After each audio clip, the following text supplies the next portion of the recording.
welcome to Brain Candy Podcast, episode 832. How you doing? I'm doing so good. I'm in a good mood because I just got to see you. I'm just like, yeah. Feels like one of those Insta stories where a girl will, say something that she did and say, "My heart is so full." Yeah. Everybody does that. I'm like, my heart's never been full. What are these bitches talking about? Okay, welcome. Yes, we had a reunion, but now we're back in our hot studios. Yep. Connecting digitally. Yeah. It's not the same as the sweet embrace. It isn't. I'll take what I can get. Yeah. Okay. We got to get back in the brain candy mode. I talked to Sarah about this before or when we were together, but we have to talk about it on the show too, because I watched the one that everybody's watching, which is that Man with 1,000 Kids, the documentary. Oh, I'm glad. Let's talk about that. So that was on Netflix, and you know how like if you're in the documentary community, as we are, yes, like there's something that'll come out, and then like everyone watches it. And for 2 minutes, that's all anyone can talk about is like, and that's what this Man with 1,000 Kids is. It's about this guy who donates his sperm to sperm banks. He started in the Netherlands. That's where he's from. But then like you can hit your limit at certain sperm banks. So you're not allowed to. It's in some places there's a limit. And so if he reached that limit, he would go to another country. And he started globally spreading his sperm all around the world. And then he was also doing it in private donations. So like you could go online and he had like a website where, and then he'd go to your house and like hand you sperm or whatever. And, the people that are either can't conceive on their own, or maybe they're a same sex partnership of lesbians, they need the sperm. And so they think this is a great option. Little do they know that he's doing this all over the world. And then the problem a lot of the people in the Netherlands especially have is they're worried that their little blonde, blue-eyed babies are going to breed with other blonde, blue-eyed babies who are their half sibling unknowingly. Yeah.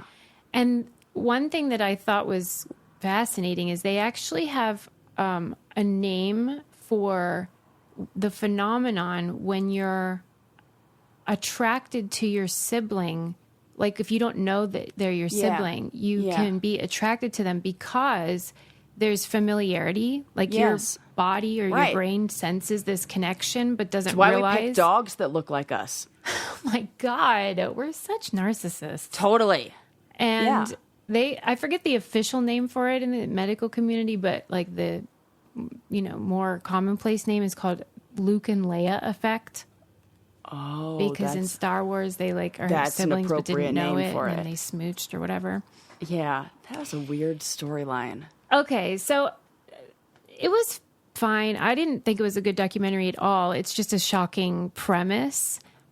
But then the reason why is like what you were telling me was the part that I really wasn't aware of about like what his motivations were, because that's what I want to know. I want to know more about him, and because I've seen neither of these documentaries, but I read one article, but that's it. But it didn't really talk much about him. And what does he do? Do you know what he does for a job? He claims that he's in crypto course. He and he has this YouTube channel, and he travels all around the world for this alleged crypto job and to like ejaculate everywhere.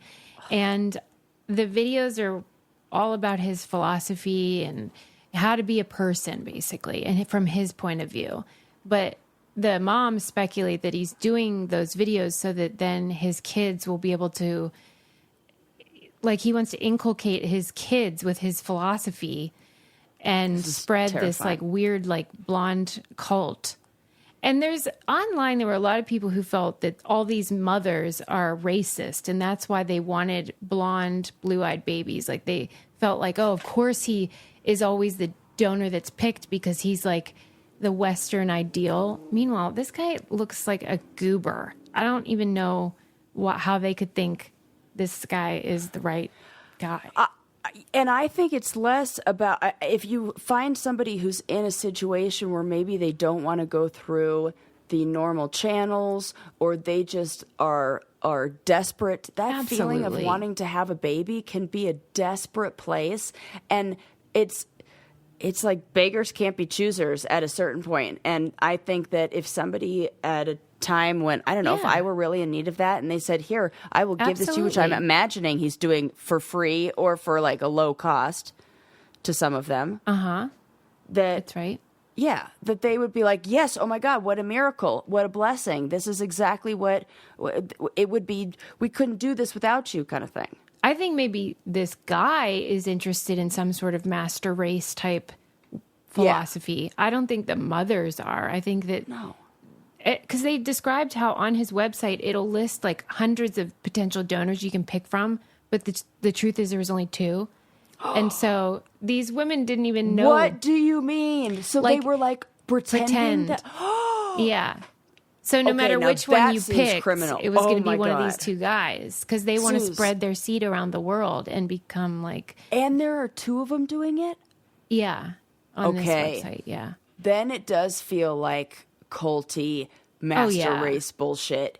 That gives me a sickening feeling in my stomach, actually. They even alleged that the 2 guys they'd combine their semen and play roulette, and they would see like which sperm wins Oh! in these ladies.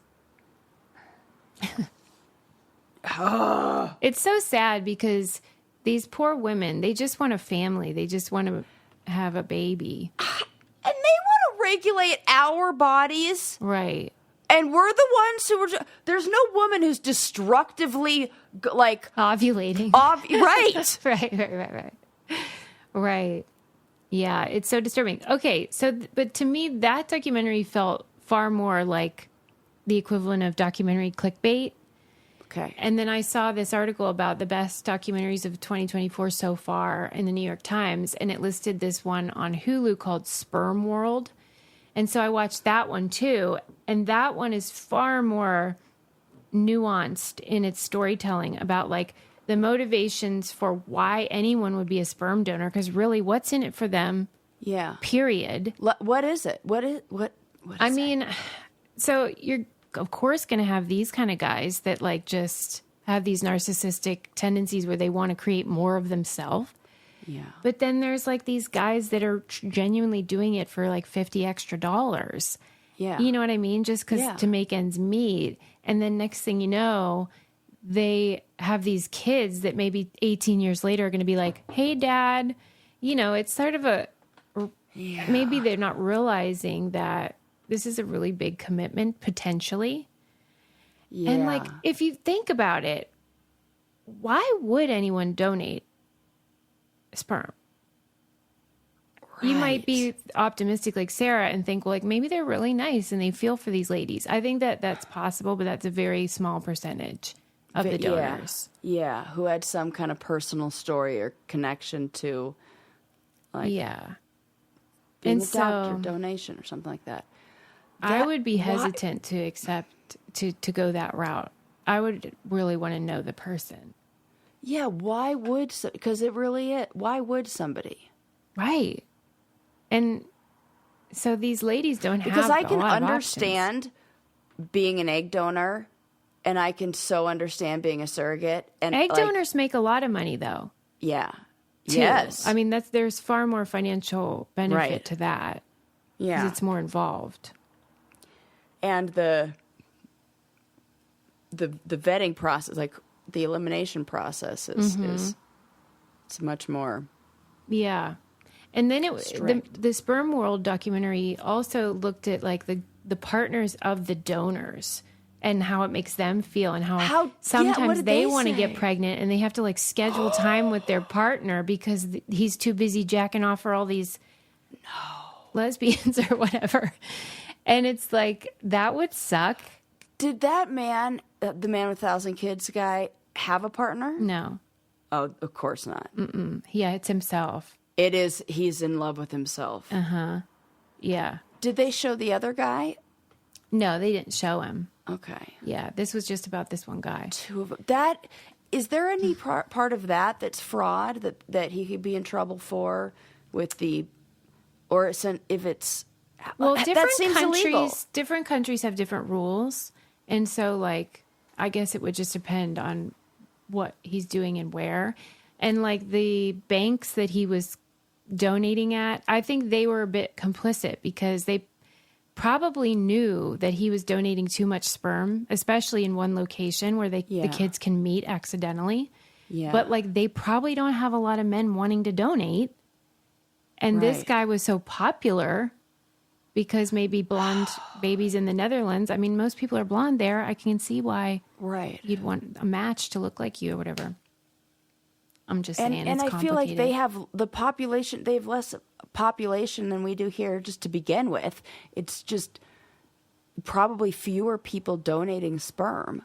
It just seems like we need some regulations cooking. Absolutely. To protect the kids. Like, mostly. This is the kind of stuff that they should be using some AI learning for. Of, like, put it into a machine, scan it, and, like, see if it comes up as, like, a match to, like, any little pockets. Absolutely. Of that. I know we could do that. They've got, but it's probably 23andMe expensive. And I'll tell you what's not expensive, and that is pair eyewear. Oh, yeah. What a bargain. These glasses are so cute and so affordable. And, you know, I like anything that's like a 2-in-1 or a 3-in-1 or like, and this is like a 100-in-1. Yeah, because you can get the base frames, any color, whatevs, and then you can get all these cute designs that you can pop on there magnetically, so you can change the look of your glasses all the time. This is even like to sunglasses. It's a revolution. Yeah, you can make them into sunglasses too, and you do like the digital try on to see what looks best on your face, and then upload your prescription, and then Bob's your uncle, as they say. There you go. It's so easy. The sun tops, I mean, talk about handy. Because then you can have your prescription with the sunglasses and not have those ridiculous transition ones that are like, no, not cool people. Right. Celebrate friendship and adventure this summer with Pair Eyewear. Go to paireyewear.com and use code BCP. That's a new code for 15% off your first pair, and mention that the Brain Candy Podcast sent you in your post-checkout survey to support us. That's P-A-I-R, eyewear.com, code BCP. And the reason why they said that in the call to action was that they have a new Mickey and Friends collection. Oh. So it's like Disney, Mickey Mouse, Minnie Mouse, Donald Duck, all that stuff. I mean, there's a lot of Disney heads out there, and that would be adorable. Dahlia, if you're listening, did you hear what I just said? There you go. We have a lot of Disney people in my family. Okay. So please, as we've already established with my Toy Story collection. And that's right. Remember when I tried to pretend Sarah. like I wasn't a Disney adult yeah, for 5 seconds? Funny. That was a funny moment. Okay, so if I were going to watch one of those, I would recommend Sperm World, because the other one's more just like provocative. I think they had a naming problem. They should have named it something different. You Sperm said World it. is like that. That sounds more clickbaity in a way. Yeah, but then I'm like, I could see people being like, oh, I don't want to click on Sperm World. Yeah, right. The visuals then the that algorithm is creates, going to be like, whoa, this is a freak. Right.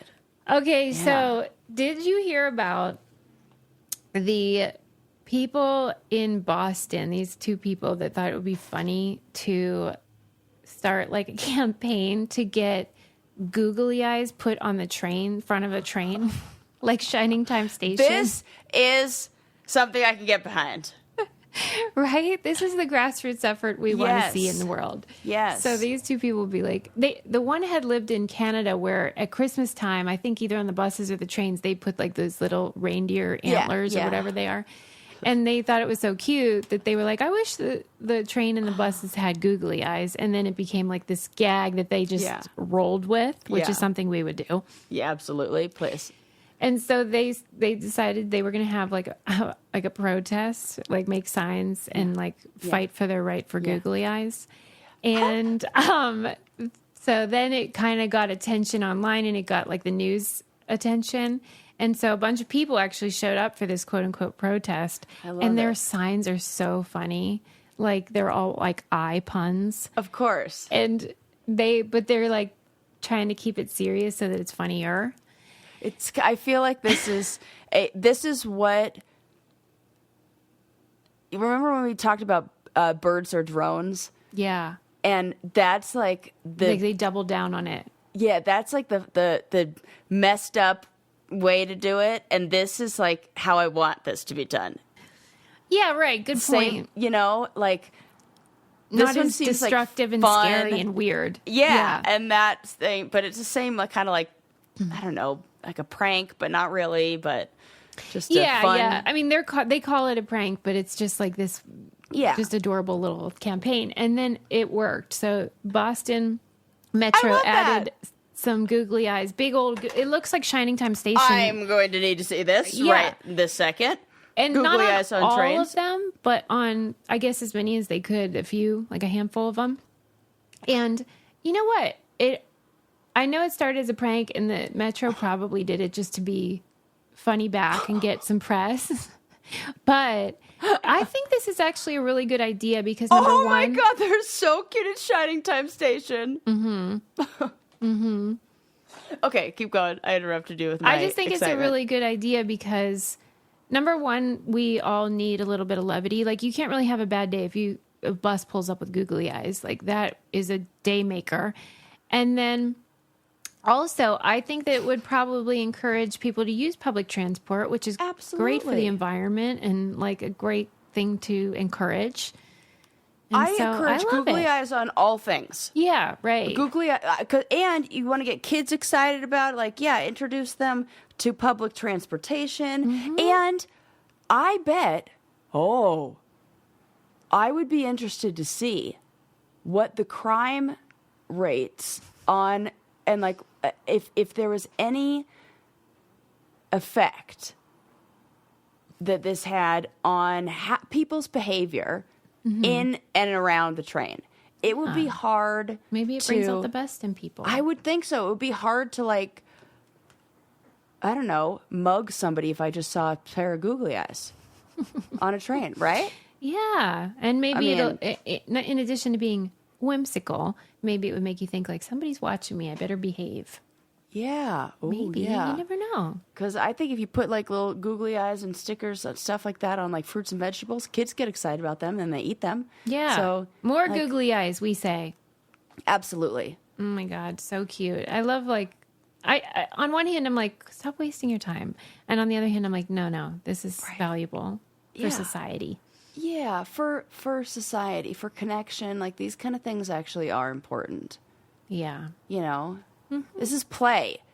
And that's like saying playgrounds aren't important because play isn't important. This is play for grown-ups, and it just looks different. I'm very pro. Yeah. 2 thumbs up for that. Yeah. Okay. Boston is not the city I would imagine this to be happening in. Right? They're full of surprises, those crazy bastards. Yeah. Some brainiac sent me this. I forget who, but thank you for sending it. It's just about how Mattel is going to make their games colorblind accessible. Oh, wow. Like I never Uno, thought for that example. Yeah. Because they're going to add, in addition to them being colored, they will add a symbol so that. Oh, that's smart. Yeah, and like it was saying that we should be doing that. Analog games are actually behind video games because video games are required by law to be accessibly designed with like voiceover and like electronic messaging options for people who can't see all the colors. It's just strange that they would have legislated video games but not analog games. I don't know why that happened. So is it older board games or newer board games? Is it like the old classics? Yeah, like Uno is the one that they show the picture so of. Maybe it's like, you know how when you're, I can't remember the name of it, but there's some name in like development or contracting or when you're building houses and stuff like that for things that have been there for like since before those laws were established. They're like grandfathered in so that you don't have to bring things up to code. Mm-hmm. Yeah, right. Yeah, like a building. If you renovate it, then you got to update it. Yeah. Yeah, and there's things where like you don't have to bring it up to code.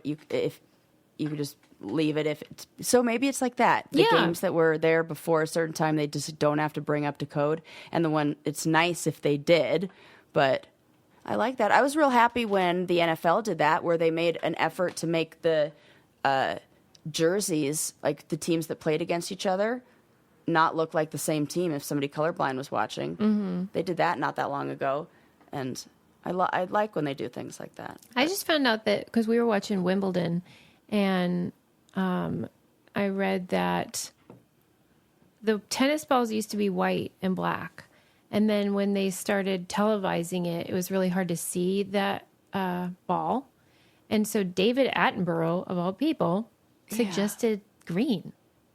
Which I love that. I don't know how that helped because the grass is green.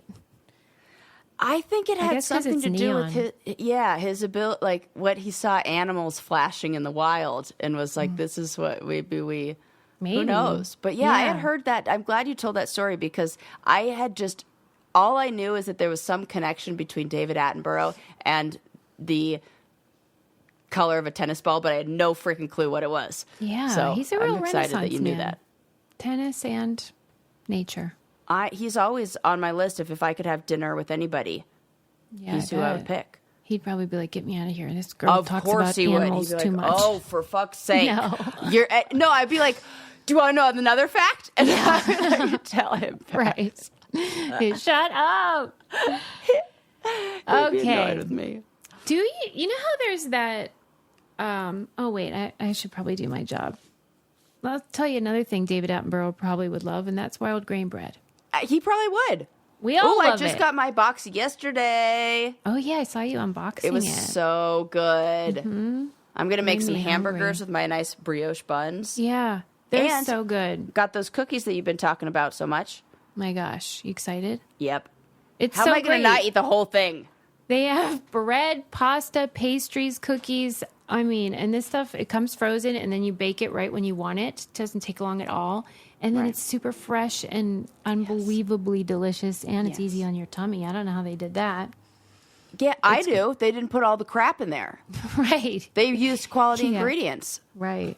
And they have a plant-based box now, which I just ordered, so I'll have to tell you if it's yummy. I'm sure it is.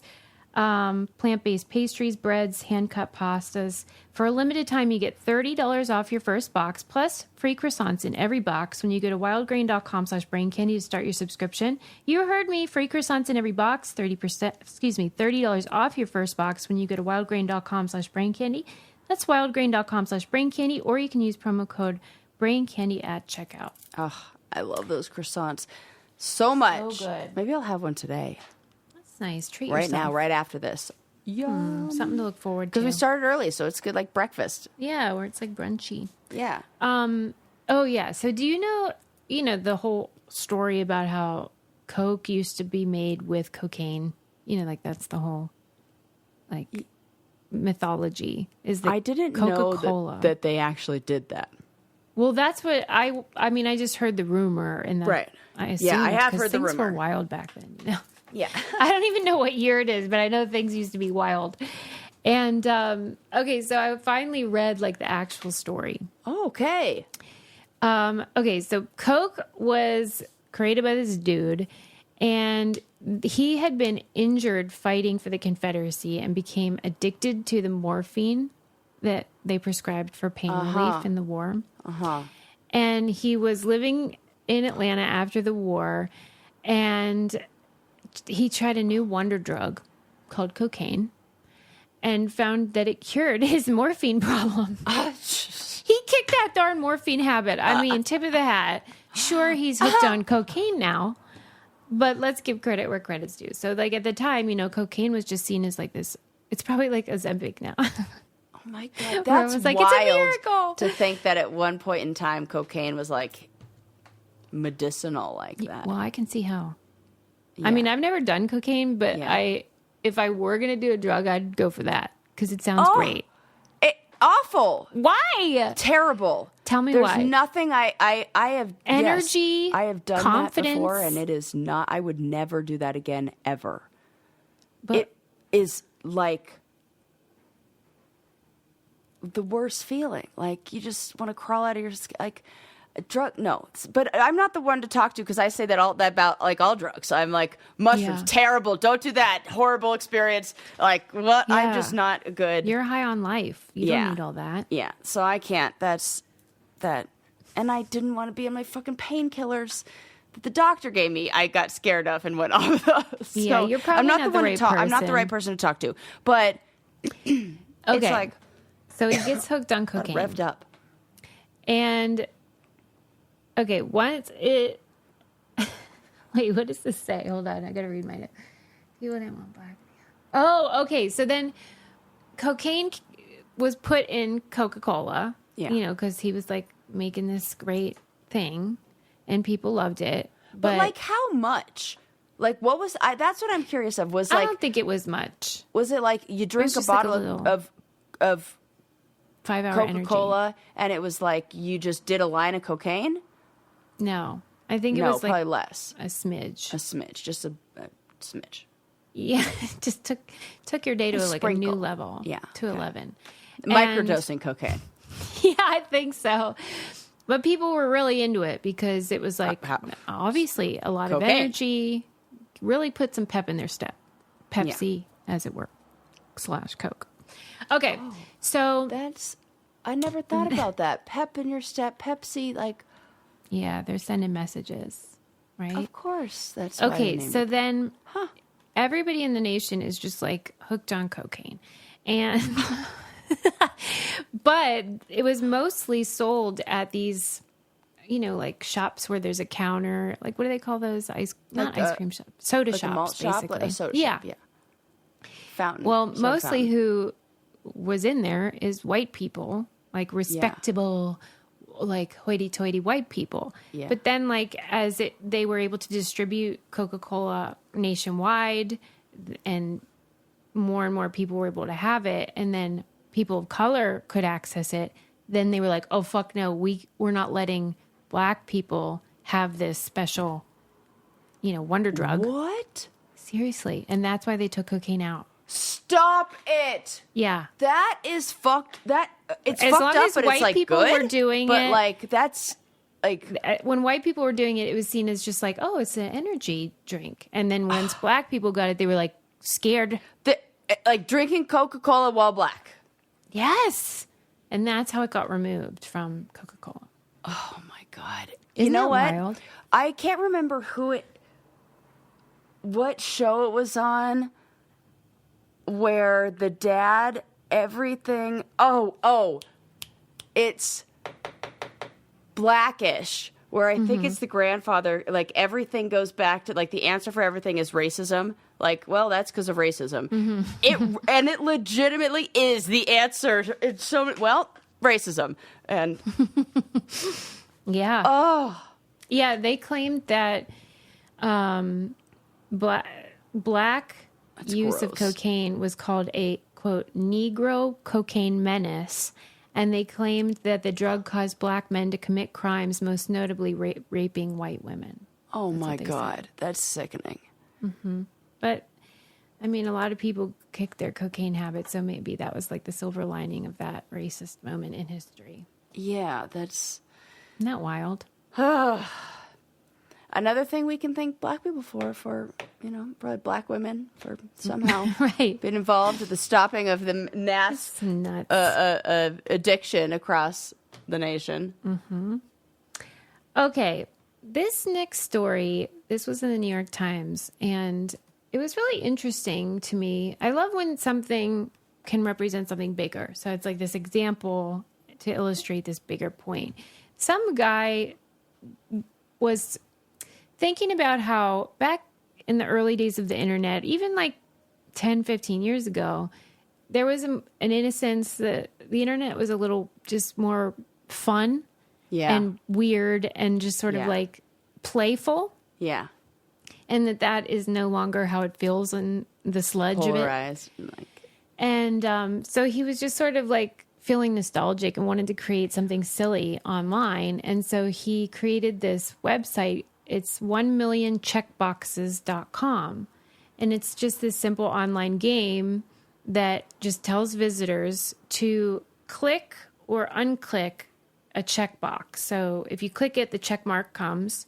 And then if you want to unclick it, it goes away. And there's just like all these squares of emptiness and that you can click or not click. And it's one thing. And so everyone in the world has access to the same board. Okay. And so like it's moving and this liquid. Is that game that they play on the challenge where one person is on one side of the board and one person is on the other, and you try to like flip the lights or whatever to make all of yours light up. Right. But people can simultaneously be switching them off. Yeah. Yeah. And so it begins when he first makes it. It's like stages. And so the first stage is just sort of like, what the heck is this? People just like poking around and being like, what is this all about? And just sort of killing time and being silly. And it, caught on, and more people were visiting and maybe checking a box or whatever. Yeah. And then it sort of moved into this new phase where maybe people would start like trying to create like a penis out of the checks. Right, of course. Or a word or whatever. Yeah. And They or maybe love to like create a penis. or like if you check one, someone would uncheck it. And Yeah. it was like gotten to like a little bit more like people sort of finding new ways to make it interesting. Yeah. And then of course, as everything on the internet happens, it becomes gross and people start being mean, or we're programming bots to like uncheck everything you check. And so you feel like this sense of like everything you do is undone immediately. And then it like agitates you. So this thing that's supposed to be playful and soothing then became like a war between like various camps.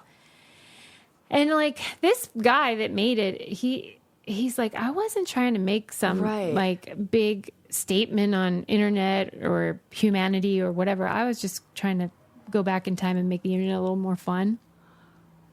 And it became like a metaphor. This thought. Mm-hmm. He said it became a metaphor for social media. Like we go into it thinking this is going to be wonderful and collaborative and interesting. And then it turns into a fight and makes you feel bad. It turns into a fight every time.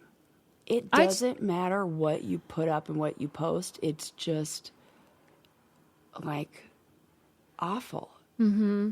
And that some people in the world, maybe all people sometimes, get like a perverse joy out of like fucking up your thing. Yeah. So like if you check it and then they uncheck it, they kind of get a rush out of that, or we all kind of get one sometimes from it.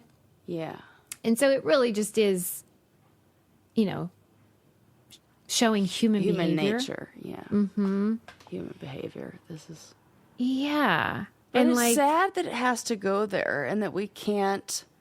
And I think it's one of those things like it's a cliche expression, but like the one bad apple ruins the bunch kind of thing is that it doesn't feel like you have to like pick a side or get defensive or start, I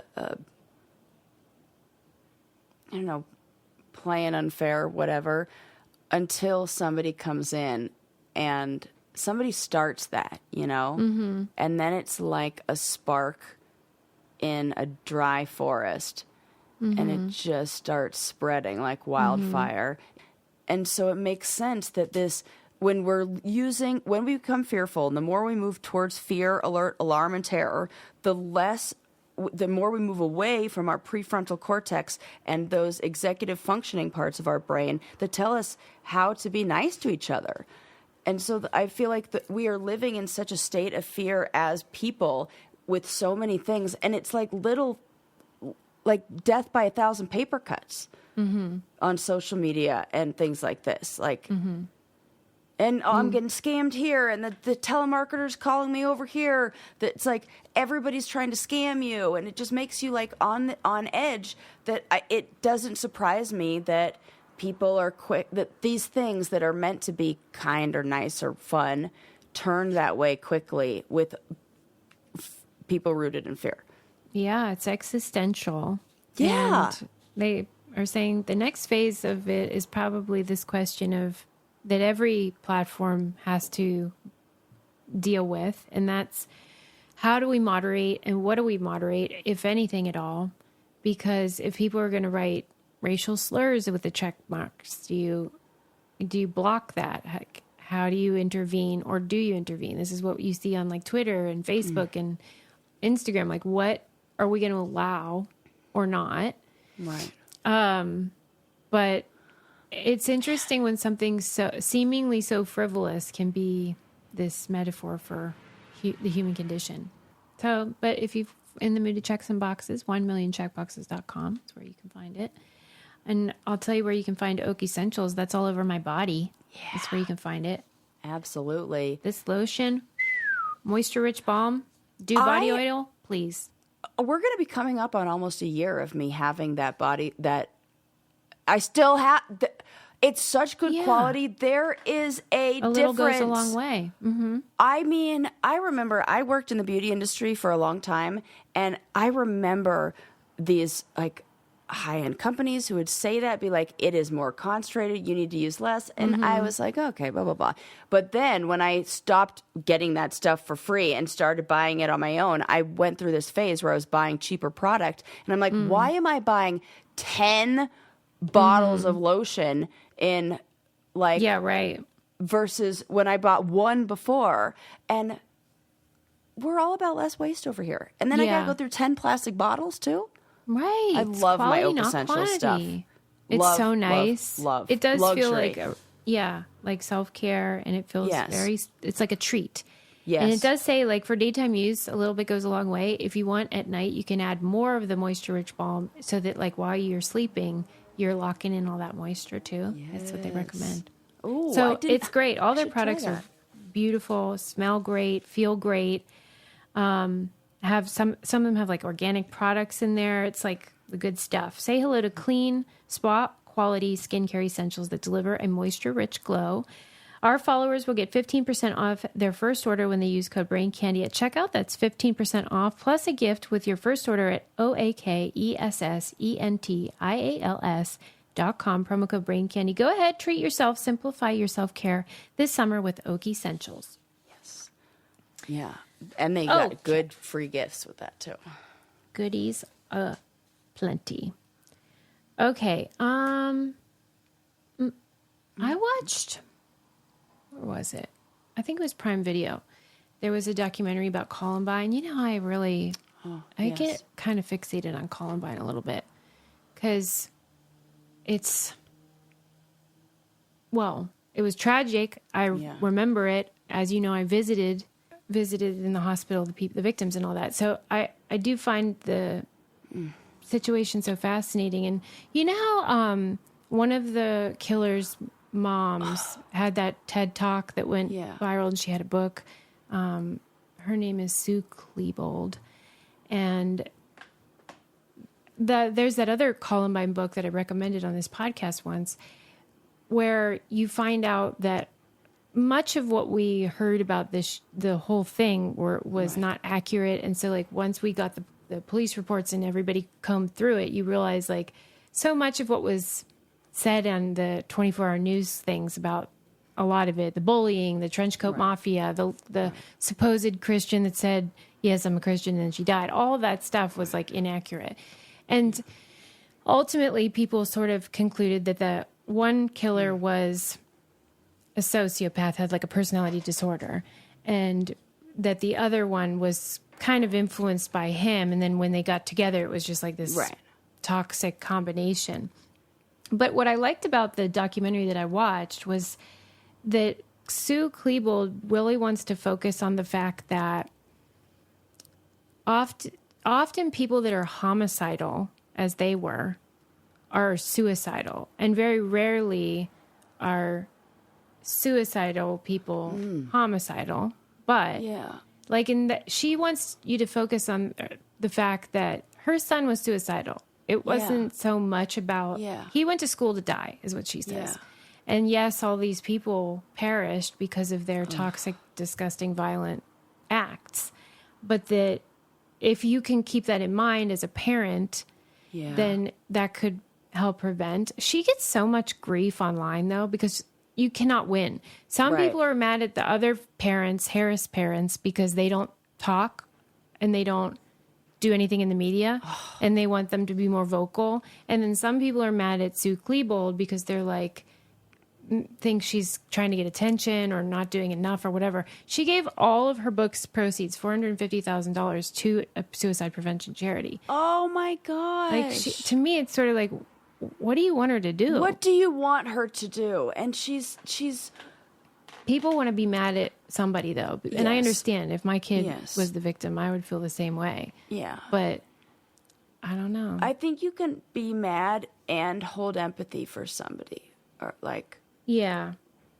But some people will always have that view of like, how did you not know that your son was building a bomb in the garage? How did you not know? You must be negligent as a mother if you didn't know that your son was suicidal or homicidal. And I think it's hard for people to relate if they haven't been in that position. yeah. To But I think a lot of times you don't know. And there's like a name for it, like cloak of the good child or something, where like for his whole life, Dylan Klebold was a good student, never got into trouble, kind, sweet, kind of nerdy. Yeah. And then had a little bit of trouble the year before the shooting, but they felt like they handled it. He had consequences and whatever, and didn't get into any more trouble. And they thought the problem was solved. I think that's very common. Yes, it is. Like when people go through puberty and they get a little crazy Yeah. and maybe misbehave when they haven't before. And then you kind of give them too much credit. Like, oh, he's a good boy. He always gets good grades. But I don't know. It's just. Well, and it was, I think mental health what year was it? 1999? 99. Yeah. Mm-hmm. Mental health was looked at different. Like, you have to look at this through the lens of like how we saw things then. Mm-hmm. And there was not a lot of help for a lot of students, I think, who were dealing with some of those emotions. Mm-hmm. Yeah. And now our awareness is raised because of things that have happened. Mm-hmm. Yeah. I hope so. I hope we have all learned a lot from that, because that was jarring in American history. It was this moment of like, what in the world is going on? Have just had strict gun control right then. And his mom, Sue, was an art therapy teacher at I think it was a mental institution or somewhere, where she's a real nice lady who had some of the tools right at her disposal, but didn't know that she needed to use them. Oh. And so I think what she's doing is useful. She's saying, here's things I could have done differently. Here's what parents can know. I don't know. That's what nice. else can she do? That's doing the best with what happened. Yeah. It's good. It was useful to me as a parent too, because I'm just, you want to do the right thing. Right. And it's interesting that so long after everything happened that there's still documentaries coming out that are shedding new light or talking about it in a different way, and that's good. Yeah. Okay, this is just a little something that I thought was interesting. There was this basketball player named Jerry West, and he was a white player in the early days, probably like the Wilt Chamberlain era. Yeah, short days. And yeah, tube socks era. And he allegedly became the silhouette that you see in the NBA logo. Yes. Yeah. I was like, I thought I heard that name. Yeah. He died recently, so I think he was in the news a little bit because of that. And he knew that he was the logo, but the NBA and the person that chose the logo never admitted it. And some people denied it. Because then they would have to pay him like rights for his. Do you think? So that's why I wanted to bring it up, because in Cue the Sun, the book about reality TV by Emily Nussbaum, she talks about how one of the Survivor cast members from the first season became the silhouette in their logo. and wasn't given any money or anything. Just they used an image that they took that they had ownership of because that's how it works. I'm on the Survivor chapter right now. What do you mean, chapter? Oh, okay. Yeah, I'm so excited. Yeah. This is the exact chapter I'm on. Yeah, and that it was used as this illustration of how the cast is like powerless. Like they can take pictures of us and use them for whatever they want, and we don't get money for it. And so in this case, I don't think Jerry would have gotten money for it because if he's there's an image you can look it up. And you already I know it's like he's like going like that, right? Well, I don't mean no. He's just dribbling and like kind of running, and there's like a photograph that everyone's like, oh, this is Jerry, and then oh look, it's the same as the logo, but they're still like, what? We don't know what you mean. But I don't know why they denied it. Slanted to the side, yeah. Why did I think his hand was up in it? Like there is no way you took your medicine today. No, definitely not. Oh my God. What's a weekend? It's brutal. It's a weekend. Well, I had to look it up. No, but like you just said you could look it up. It's not the looking up. It's the interrupting. Oh, sorry. I am bad at that. It's so distinct and noticeable versus when you take your medicine. Well, I got ADHD. She's disabled, everybody. I'm disabled. She's differently abled. Yeah, but anyway, so he never got the credit. I don't know if he would even have gotten money or whatever. But I think part of why it's like provocative or notable is because like he's one of the only white players, and of course they use him as the logo. Not that you would know the race from the silhouette, though. That came up in the article, and I thought, do you think it's evident that he's a white guy? I don't know. How would you know that? No, you wouldn't know that from a logo, but you would know that. But it is the idea. Okay, let's put it this way.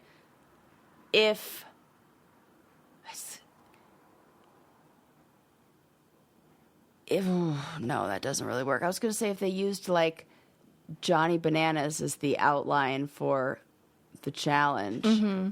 Yeah, but Jerry wasn't the best player. Right, that's why I couldn't use that. That's why I was like, nah, it doesn't work because in this scenario, you would have to make everybody who won a person of color, black. Yeah. I don't know. I just think they could have just said, yeah, that's him. We love that photo. I don't think they would have had to do anything because they own the image. Right. And then I wonder though, because if on a show like Survivor, when they make her, she's already in that contract signed that they have the rights to use your likeness within so that's there. But I wonder if I don't think different. that would be what you'd sign. Like maybe the team would. Mm-hmm. But the whole NBA, I don't know. I don't know what those contracts say. And now it's totally different shit. Because what year did that come out? I think it was the 60s. Yeah, a long time ago. Mm-hmm. Anyway, I just thought that was interesting and weird and sort of like, why don't you just say it? God. Yeah, who cares? Okay. I read that, I did not know about this, and I assume you do because it's your field, but evidently there's this trend where, there's all these TikTok therapists we know, and that for some reason the business or consultation or whatever of how to get your ex back is like super big business. No. Nope. I don't like that one little bit. That's not the game we are playing at. Yeah. What are we doing out there? This online therapists. Could we not do that, please? I found the article on slate.com and it's called We're Back. The Get Your Ex Back industry is booming. It really shouldn't be. That's the article. This is I feel like this is unethical. Unethical, yes. Absolutely, 100%. As a therapist, I do not think that feels good. Of course it's big business, too, because if you get dumped and you didn't want to be dumped, you desperately want to convince this ex that, like, no, you did the wrong thing. We should get back together. And so they're exploiting this vulnerable population of dumpies. It's real bad. I do not like that. Back. That isn't that shocking? It is shocking. Come on. It's shocking that, like, the Board of Behavioral Sciences makes it difficult for me to take my license across state lines while being very ethical when other people are there's no, we're in this like Wild West time of online therapy. Nastiness.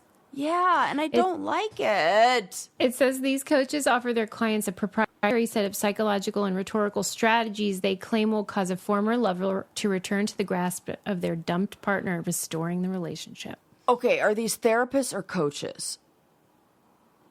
They probably call themselves coaches. Okay, because if it's therapists doing this, you are not doing your job right. If it's coaches, they're doing exactly what coaches often do.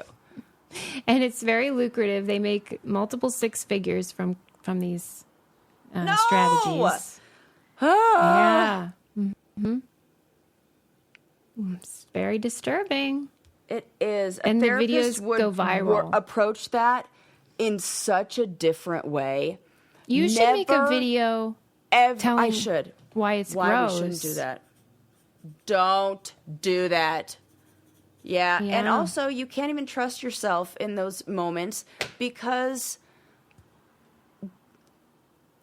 you're like hormones are all over the place, and the neurotransmitters that you're getting are like more neurotransmitters that you're getting are you're addicted to that person. You need to, bad. It's.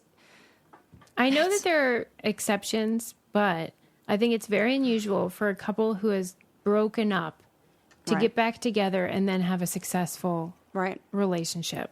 Yes, there are always exceptions, sometimes, but I agree. Yeah. Because also in this situation, it's how to get your boyfriend back. You do not want a partner who does not want you. Mm-hmm. I don't want something that... I don't want to have to persuade somebody. Right. No thanks. Bye-bye. No. You're lost, fool. Yeah, move on. Move on. And stop with the life coaches. A good therapist can help you with that. I'm available to take new clients if anybody's in the state of California is looking for therapy and wants to know how to have better partners in the future and attract somebody who meets your needs and is compatible with you and that you have healthy communication with, then come talk to me. Yeah. The end. I know. It feels exploitative. It absolutely 100 million % is. Mm-hmm. Okay, last thing. I know my time's up, but how about how, I'm sure you already saw this, but elephants have names that they call each other them? I did hear that. Like, they communicate with each other using these vocalizations. They're the low frequency ones that humans can't hear or whatever. Yeah. Yeah. And so they're always like talking. Can you imagine what they're saying about us at the zoo? So much look at these stuff. Idiots. They think we're in the zoo. Right. They think they're free. Yeah. But, okay, so they said that people that observe them have noticed that sometimes when an elephant makes a noise to like a group of them, all of them respond. But then other times the same elephant will make a similar call, but only one of them responds. That's so great. And so they thought, wait, maybe they're like saying each other's names or something, you know? Yep. So they ran these sounds, the rumblings, through some AI thing. And they found that the audio showed that it's like statistically significant in terms of whether it does match the idea of a name. I don't really know how they would figure that out, but these people are probably smarter than me. And so they would play the sound for the elephants to see how they responded to calls that seemed to address them versus ones that seemed like they were for the group. And they would react more strongly to those vocalizations that were supposed to be for them. So, like, I don't know if it's their name, but maybe it's like a call. So Yeah, I read that, and it could be like their names or just like their labels throughout like the community. So here's what the experiment that I would want to see done. Like after that, the next one is take 2 herds of elephants and identify the roles of each herd. So you have like there's always like a matriarch in those herds, and take the name that one herd calls that matriarch, and use it to in the other group, and see if that matriarch turns around in that new group. Because if she does, then now we've labeled that's the name for matriarch. That's the name for whoever the head lady is. And if you have maybe like younger elephants or kids or babies, see if there's something called for them, and then take that to another group and see if there's like a collective name for like a group of younger elephants. Like that I think is how we could. Or if nobody turns around, then it is the names. And then I want to compare 2 herds. Yeah. Oh, this is so cool to me. So cute. They really I love are. those goddamn pachyderms. Is that what they are? Pachyderms. Yes. They're so cute and like just so giant but gentle. Yeah.